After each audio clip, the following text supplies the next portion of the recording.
जोहार दोस्तों, आप सभी को आपका अपना चैनल नाग पूर्णिमा फाउंडेशन में स्वागत है। आज की इस वीडियो में हम लोग चर्चा करेंगे झारखंड के संस्कृति और सभ्यता। जैसे कि हमारे टॉपिक चल रही थी, इस टॉपिक को आगे बढ़ाते हुए आज हम लोग खरवार और खड़िया जनजाति के बाद हम लोग आज चर्चा करने जा रहे हैं। और टॉपिक हम लोग का रहेगा भूमिज, लोहरा, और उसके साथ और एक टॉपिक देखेंगे समय अनुसार जैसा होगा। तो मेनली अभी जो हम लोग चर्चा करेंगे वो हम लोग भूमि जनजाति के बारे में चर्चा करेंगे। भूमि जनजाति की जो संस्कृति है, सभ्यता है, उसके बारे में हम लोग संक्षेप में चर्चा करेंगे, जो परीक्षा के दृष्टिकोण से महत्वपूर्ण है। तो चलिए, तो हम लोग का टॉपिक क्या है? भूमिज जनजाति। भूमि जनजाति का हम लोग क्या पढ़ रहे हैं? यहाँ शासन व्यवस्था पढ़ रहे हैं क्या? बिल्कुल नहीं, वो हम लोग कर चुके हैं। तो ये हम लोग क्या कर रहे हैं यहाँ पे? कला और संस्कृति, मतलब संस्कृति और सभ्यता। संस्कृति और सभ्यता। भूमि जनजाति की बात किया तो आप लोग ये समझ गए होंगे कि जो भूमि जनजाति है, इनको हम लोग चुआर जनजाति, जो अंग्रेज लोग चुआर नामों से इनको संदर्भित किए थे, तो ये वही जनजाति है। तो इनकी जनजाति के हम लोग को ध्यान रखना, इनकी जो कला जो है, इनकी कला संस्कृति या जो सभ्यता है, उनको हम लोग समझने का प्रयास करेंगे। तो जो भूमि जनजाति है, इसको जनजाति के हिंदू संस्करण कहा जाता है। जनजाति का हिंदू संस्करण। इसका मतलब है कि जो ये जनजाति है, लेकिन इसका क्या हुआ, इसका जो संस्कृति है, जो सभ्यता है, वो हिंदुओं से मिलता जुलता, जो सदान है उनसे मिलता जुलता है। इसलिए इसको क्या कहा गया? इसलिए इसको हिंदू संस्करण कहा गया, जनजाति का हिंदू संस्करण। किसको? भूमि जनजाति को। आगे अगर इसकी बात किया जाए, चूंकि ऑलमोस्ट जो जनजाति है वो प्रोटो ऑस्ट्रोलाइड वाले आते हैं, तो ये भी प्रोटो ऑस्ट्रोलाइड की है। प्रोटो ऑस्ट्रोलाइड, प्रोटो ऑस्ट्रोलाइड का है। और इन लोग की जो भाषा की बात किया जाए तो मुंडारी भाषा है। कौन सी भाषा है? मुंडारी भाषा। अच्छा, कमेंट में आप लोग ये जरूर बताइएगा कि जो भूमिज विद्रोह या जो चुआड़ विद्रोह हुआ था, आखिर चुआड़ विद्रोह कब हुआ है? कमेंट में जरूर बताना है, ठीक ना? ऐसा ना हो कि हम लोग आगे चलते जाएं और पीछे वाला भूलते जाएं। ऐसा नहीं करना है, हम लोग को पीछे वाला भी याद रखते चलना है और आगे भी चलना है। सतत डेवलपमेंट जरूरी है, सस्टेनेबल पढ़ाई जरूरी है। तो आगे चलते हैं। फिर इनके बारे में अगर देखा जाए तो इन्हें चुआड़ के नाम से भी जाना जाता है, तो पता ही है हम लोग को। देवता की बात किया जाए तो जो ग्रामीण देवता होता, सर्वोच्च देवता जो होगा इन लोग का, सर्वोच्च देवता, जो ये लोग को पाप, अगर कोई गलत काम करेंगे तो जो ये लोग पाप का दंड जो दिया जाएगा, वो सर्वोच्च देवता का नाम क्या है? इनका भी है ग्राम ठाकुर है। क्या नाम है? ग्राम ठाकुर। ग्राम ठाकुर इनका नाम है। और गोराई ठाकुर भी इनको कहा जाता है। गोराई ठाकुर, ये इतना हम लोग को याद रखना है। पुजारी को अगर देखा जाए तो पुजारी कौन है? लाया है।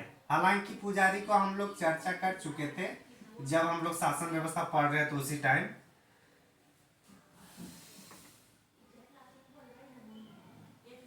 इनका जो धर्म है, धर्म एक्चुअली मिश्रण है।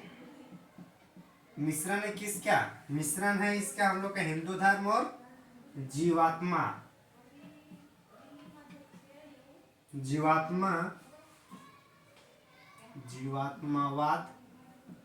प्लस हिंदू धर्म, ये दोनों धर्म मिलके इसका मिश्रण हम लोग को देखता है भूमि जनजाति में।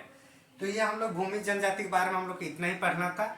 अभी आपको इतना लग रहा है क्योंकि अभी छोटा है। जब हम लोग पूरा संस्कृति और सभ्यता को एक साथ पढ़ेंगे, तब यही छोटा जो लग रहा था कि बस इतनी सी पढ़नी है, वही उस टाइम फिर बड़ा हो जाता है, क्योंकि उसको समग्र रूप से उस टाइम हम लोग पढ़ रहे होंगे, तो उस टाइम वो कंफ्यूजन होता है। भले आपको लगता है कि ये तो 5 मिनट की क्लास है, लेकिन आने वाला टाइम बहुत सतर्क रखने वाली है, क्योंकि जितना छोटा रहता है उतना कंफ्यूजन वाला रहता है।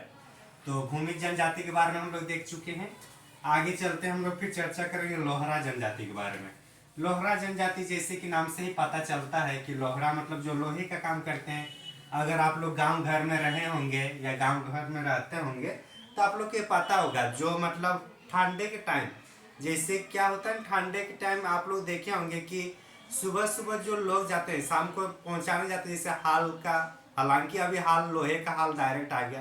पहले जो हाल का जो फाल होता है, फाल मतलब समझ रहे होंगे आप लोग, उतना भी हम लोग डेवलप स्टेज में नहीं आए कि हाल और फाल अभी हम लोग नहीं समझ पाते। तो इस टाइप से जो लोहे का हाल फाल होता है, हाल में लगाने के लिए उसको क्या करते थे, जो लोहे होता है लोहे को पिघला कर ये बनाया जाता है। तो ये काम ये कौन बनाते थे, लोहरा जनजाति लोग बनाते थे, लोहरा लोग बनाते थे। तो ये वही चीज है, ये वही जनजाति है। कहीं अगर लोहे का ढेला है तो उसको कुल्हाड़ी बनाना है, कुदाल बनाना है, तो जो भी बनाना है वो सब कौन बनाते हैं, लोहरा जनजाति। तो उसी के बारे में, उन्हीं के बारे में अभी हम लोग चर्चा करने जा रहे हैं। तो हम लोग देखते हैं अभी, चलिए लोहरा जनजाति, ये सब जितना भी है ना, ये सब आप लोग कनेक्टिंग करके पढ़िएगा तो मजा भी आएगा और याद भी रहेगा।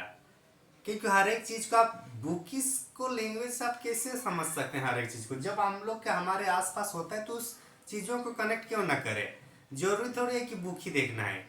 अगर लोहरा जनजाति अगर कुछ भी नहीं आता है और क्वेश्चन में आता है कि लोहे से बनावट या लोहे के कामकाज कौन ज्यादा करते हैं, ऑप्शन में देता लोहरा, भूमिज, संथाली, मुंडारी। तो ऑप्शन में क्या हम लोग संथाली मुंडारी में चक्कर मारते नहीं, क्योंकि यहाँ लोहा से वहाँ हो रहा है ना, लोहरा लिखा आ रहा है ना, तो लोहरा से लोहा को कनेक्ट कर सकते ना। शब्दों को तोड़ना जरूरी है। हम लोग एग्जाम देते हैं तो एग्जाम में हर एक क्वेश्चन का हम लोग को याद नहीं रहता है, ना ही इतनी संभव है। तो हम लोग को कभी कभी क्या होता है, सराउंडिंग नॉलेज यूज करना पड़ता है। कभी कभी हम लोग शब्दों को विखंडन करके हम लोग को उसको समझने का प्रयास करना होता है। कभी कभी ये भी होता है कि क्वेश्चन को इमोशंस, क्वेश्चन जो पूछ रहा है उसका जो माइंडसेट है वो किस एंगल से पूछना चाह रहा है, तो उसको भी देखना पड़ता है।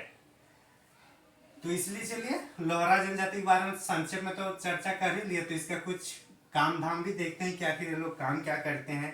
तो इन लोग के काम जो है, इसको लोहारगिरी भी कहा जाता है, लोग को लोहारगिरी। ये लोहारगिरी क्योंकि ये लोग लोहे का काम करते हैं इसलिए लोहारगिरी कहा जाता है। और आप लोग देखे होंगे लोहारगिरी, और ये लोग का जजमानी प्रथा चलता है ये लोग में, जजमानी प्रथा।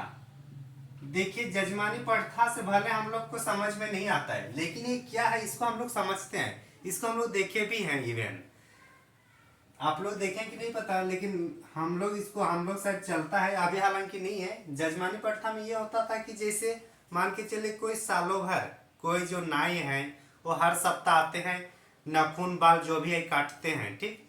और उसी तरीके से जो लोहरा जनजाति लोग हैं वो लोग क्या आता है, हर महीने में एक बार दो बार आते हैं। और जो कुदाल बनाना है, फाल को धार देना है, या किसी भी तरीके से लोहे का उपकरण बनाना है तो वह आते हैं, लोहे को ले जाते हैं। और फिर जो जिसका है वो लाने जाता है, या फिर अगर उनको जल्दीबाजी होता है मतलब वो भी ला देता है लोहरा ही, लेकिन अगर किसी को जल्दी होता है तो वो खुद जाकर ले आते हैं। तो ये सब चलता रहता है। लेकिन क्या उसी टाइम पैसा मिलता था, नहीं। उस टाइम हम लोग पैसा लोहरा को और ना ही नाई को पैसा देते थे। हम लोग पैसा या जो भी उसके एवज में हम लोग जो पेमेंट करते थे वो हम लोग को साल के किसी एक महीने में, जैसे कि धान कटाई, और धान कटाई के बाद जो खलियान में लाया जाता है, उसके बाद फिर उसको झाड़ने फिरने के बाद, तो माघ पुष महीने के आसपास जब वो मतलब धान को जो नया धान लाते हैं खेत से, उसके बाद वो लोग आते हैं, फिर वो लोग को देते हैं हम लोग। तो उस टाइम मतलब साल भर का जितना होता है उसको उसी टाइम जो दिया जाता है, नए धान आते हैं खेत से, तो वाला प्रथा क्या है, उसी को जजमानी प्रथा कहा जाता है। आप लोग समझ गए होंगे। तो जजमानी प्रथा क्या है कि कोई काम कर रहा है लेकिन उसको साल भर का एक ही बार देते हैं, तो उसको जजमानी प्रथा कहते हैं। आप लोग देखे होंगे गांव घर में ये वाला प्रथा, भले उस टाइम हम लोग को नाम नहीं पता था, लेकिन अब ये नाम भी हम लोग को पता चल गया, ठीक। आगे चलते हैं। फिर इनका भी जो प्रमुख देवता है अच्छा, इनका जो सर्वाधिक जो इनका प्रमंडल ये है, ये हम लोग का दक्षिणी छोटानागपुर सर्वाधिक पाया जाता है। कहाँ पे? दक्षिणी छोटानागपुर। छोटा नागपुर, दक्षिण छोटा नागपुर में इसका सबसे ज्यादा संकेंद्रण है। इनके अगर देवी देवताओं की बात किया जाए तो प्रमुख जो देवता है, प्रमुख देवता की बात किया जाए तो प्रमुख देवता कौन है? सिंह बोंगा। सिंह बोंगा। और इनकी जो प्रमुख देवी जो होंगी वो कौन होंगी? कौन होंगी देवी? धरती माई।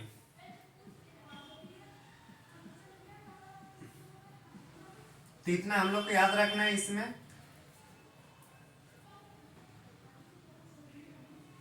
तो लगभग, और ये प्रोटोस्टलाइट समूह की जनजाति है।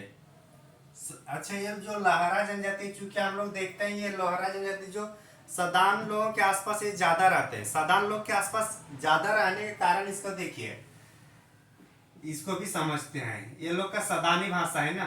तो सदानी भाषा कैसे है? बाकी जनजातियों का सदानी भाषा नहीं है, लेकिन इनका सदानी भाषा क्यों है? ये लोहे का काम धाम करते हैं। और लोहे का काम किसको ज्यादा मतलब उपयोग होता था? जो कृषक लोग रहते थे और रहते हैं, सॉरी। तो कृषक लोग कौन है? हम लोग जैसे जो किसान के घर से हैं, जो किसान से संबंधित है, जो खेती बाड़ी से संबंधित है, उनको लोहे की ज्यादा जरूरत होती है, लोहे के उपकरण की। तो लोग बनाते हैं किससे? लोहरा से। ये लोग है। तो ये लोग, और इससे बीच में हमेशा मतलब सालों भर ये लोग का क्या होता है? कन्वर्सेशन होते रहता है। तो जब कन्वर्सेशन होते रहेगा तो क्या होगा? ये लोग सदानी भाषा सीख जाते हैं, और इसी क्रम में ये लोग सदानी भाषा बोलते हैं। कौन? लोहरा जनजाति। तो इतना समझ में आ गया कि लोहरा जनजाति भले है, लेकिन ये लोग की भाषा क्या है? सदानी भाषा है। सदानी भाषा मतलब जो गैर आदिवासी मूल निवासी है उसको सदान कहा जाता है झारखंड में।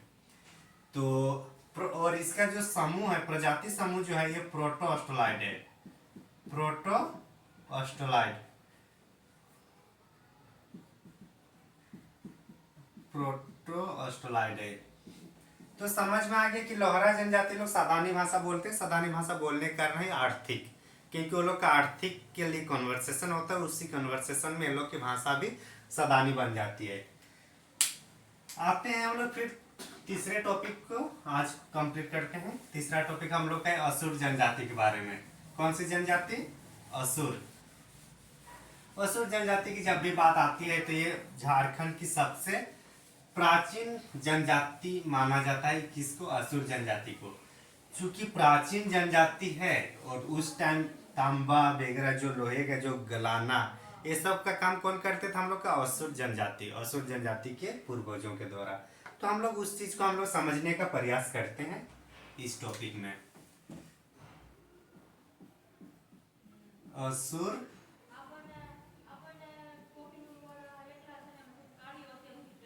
ये कौन है? असुर जनजाति ना। सबसे प्राचीन जनजाति है तो हम लोग बात कर ही लिए हैं। सबसे प्राचीन जनजाति है, जाहिर सी बात है हम लोग बात कर चुके हैं। आगे इसमें देखा जाए तो इसका जो नाम है, प्राचीनतम ग्रंथ में इसका नाम पाया जाता है। प्राचीनतम ग्रंथों में इसका नाम पाया जाता है। क्वेश्चन पूछ दिया जाए कि कौन सी जनजाति के बारे में ऋग्वेद में जानकारी मिलती है, तो हम लोग का होगा असुर जनजाति। असुर जनजाति झारखंड की सबसे प्राचीन जनजाति है। तो असुर जनजाति के बारे में हम लोग को किस में प्राप्त होता है? साक्ष्य ऋग्वेद में, उपनिषद में। उपनिषद होगा। फिर आरण्य। आरण्य क्यों कहा गया? क्योंकि ये जंगलों में लिखा गया इसको आरण्य। और कहाँ कहाँ इनका नाम मिलता है?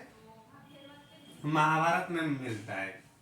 महाभारत। तो ये सब असुर जनजाति के बारे में हम लोग का स्रोत है कि यहाँ यहाँ इनके बारे में संदर्भ में लिखा गया है। तो ये याद रखना है कि असुर जनजाति का जो साक्ष्य मिलता है हम लोग का ऋग्वेद में मिलता है, उपनिषद में मिलता है, आरण्यक में मिलता है और महाभारत में मिलता है। मतलब जो भारत की प्राचीनतम जो धर्म ग्रंथ माना जाता है उसमें इनका उल्लेख है। आगे चलते फिर।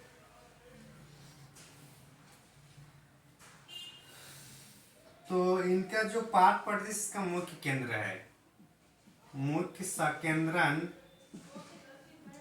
कहाँ पे होंगे? पाठ प्रदेश में। पाठ प्रदेश में, पाठ प्रदेश में कौन कौन सा आता है आप लोग ये जियोग्राफी में पढ़ चुके होंगे, तो दोबारा रिवीजन करना नहीं चाहिए, उसको आप वहां से कनेक्ट कर लीजिएगा। हाँ, अगर आप लोग जियोग्राफी वाला पूरा लेक्चर नहीं देखे हैं तो उसको एक बार जरूर देख लीजिएगा। होने से क्या होगा, जियोग्राफी अगर समझ में आ गया तो हिस्ट्री भी समझ में आ ही जाएगा, क्योंकि जियोग्राफी के पटल पर ही इतिहास बनाया जाता है। पहले जियोग्राफी रहेगा, उसके ऊपर में इतिहास। आगे चलते फिर इनका मुख्य काम क्या है? पारंपरिक पेशा, पारंपरिक पेशा क्या होगा इसका? लोहा बनाना या लोहा गलाना होगा ना, लोहा गलाना इनका काम है। किसका? असुर जनजाति का। सर्वाधिक जनसंख्या की बात किया जाए तो गुमला में है।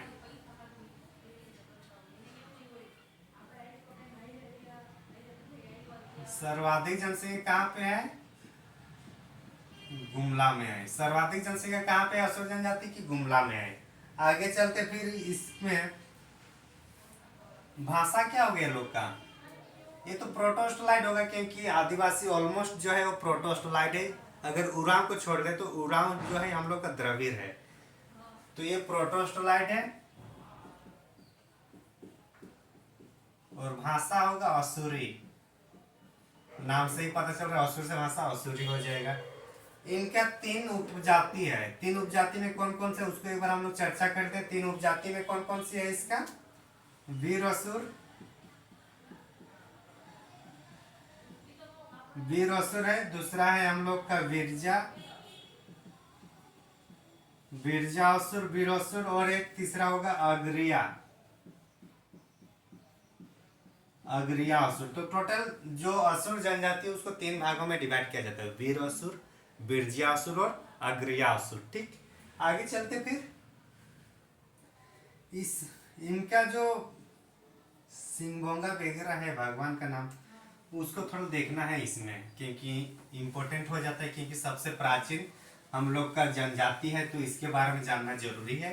इवन अगर आप जेपीएससी दे रहे हैं तो हो सके जेपीएससी के इंटरव्यू में भी पूछ दे कि असुर जनजाति के बारे में कुछ शब्द बताइए, क्योंकि ये सबसे प्राचीन है, तो ये जानना हम लोग के लिए जरूरी है। तो अगर इनकी बात किया जाए,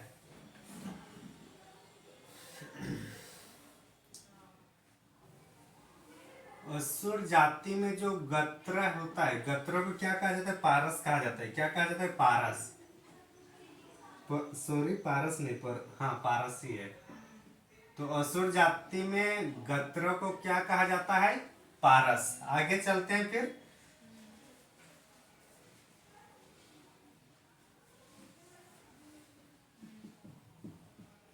सर्वोच्च देवता कौन है? सिंगबोंगा। सर्वोच्च देवता कौन है? सिंगबोंगा है। आगे इसका इसके सहायक के रूप में कौन होंगे? सहायक के रूप में कौन होंगे? बेगा। कौन होंगे? अच्छा सॉरी, धार्मिक प्रधान होगा बेगा। अच्छा, ये तो हम लोग स्थानीय स्वशासन, सॉरी, जो जनजाति शासन व्यवस्था है वहां पे हम लोग पढ़ चुके थे, उनका जो वेगा वगैरह जो भी है, तो फिर भी एक बार लिख लेते हैं। धार्मिक प्रधान कौन है? बेगा। और इनके सहायक कौन होंगे? बेगा के सहायक है हम लोग का कौन? सुबारी। ये वहां पे नहीं लिखा हुआ है, ठीक ना, तो इसलिए इसको लिखना पड़ा। ये आप लोग वहां लिख सकते हैं जहां हम लोग स्थानीय, मतलब कौन सा नाम था, शासन, जनजातीय शासन व्यवस्था है, वहां पे इसको ऐड कर लीजिएगा। वहां पे ये लिखना है कि बेगा के सहायक सुबारी है। आगे चलते हैं फिर youth house, YH। Youth house को क्या कहा जाता है? यूथ हाउस को गित्तियोड़ा, गित्तियोड़ा, गित्तियोड़ा किसको कहा जाता है? यूथ हाउस को। किसमें? असुर जनजाति में। और इसकी जो वधु मूल्य होता है, वधु मूल्य, वधु मूल्य जो होगा, वधु मूल्य का इसका जो नाम है, वधु मूल्य डाली टाका, डाली टाका। वधु मूल्य का होता है डाली टाका। ये सब एक कहानी टाइप का है, जैसे कि मतलब गांव साइड में ऐसा बोला जाता है। कहानी कितनी सच है ये नहीं पता, लेकिन कहानी ऐसी है कि अगर जो दो आदिवासियों के बीच जहाँ पे मतलब शादी विवाह की बात होती है, तो दो गांव के लोग आते हैं। जिन घर मतलब जिनके घर में बेटी है उनको भी बुलाया जाता है एक मैदान खेत में या कोई बरगद के नीचे, पेड़ के नीचे। और लड़का पक्ष भी आते हैं। और दोनों में जो लड़के पक्ष वाले बोलते हैं कि आप लोग के घर में एक फूल मतलब एक फूल खिली है, उस फूल की खुशबू हमारे पास तक आ रही है। तो उस फूल को लेने में, उसका मतलब संरक्षण करने में आप लोग को जो इतना जतन वतन किए हैं, तो उसके एवज में हम लोग कितने दें। तो ये जो कितने दें, यहाँ पे जो पैसे की बात कर रहे हैं, जो भी सामान, तो इसी को वधु मूल्य कहा जाता है। तो लोग डायरेक्ट नहीं बोलते हैं, ऐसा कहानी है। आखिर सच्चाई कितनी है ये आप लोग बताइएगा। तो आगे चलते हैं। फिर इतना दूर आने के बाद इसमें कुछ कुछ शब्दावली है, उसको हम लोग थोड़ा याद रखना है कि ये लोग खाते हैं। जो सुबह को खाना बनाते हैं उसको क्या कहते हैं, दोपहर में खाते हैं उसको क्या बोलते हैं, रात में खाते हैं तो उसको क्या बोलते हैं। तो कभी कभी क्वेश्चन पूछा जाता है वहां से, तो उसको भी एक बार देखते हैं। ठीक। तो सुबह का नाश्ता,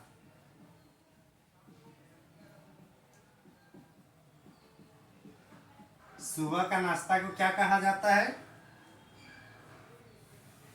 लोलो घोटू जमेंकू।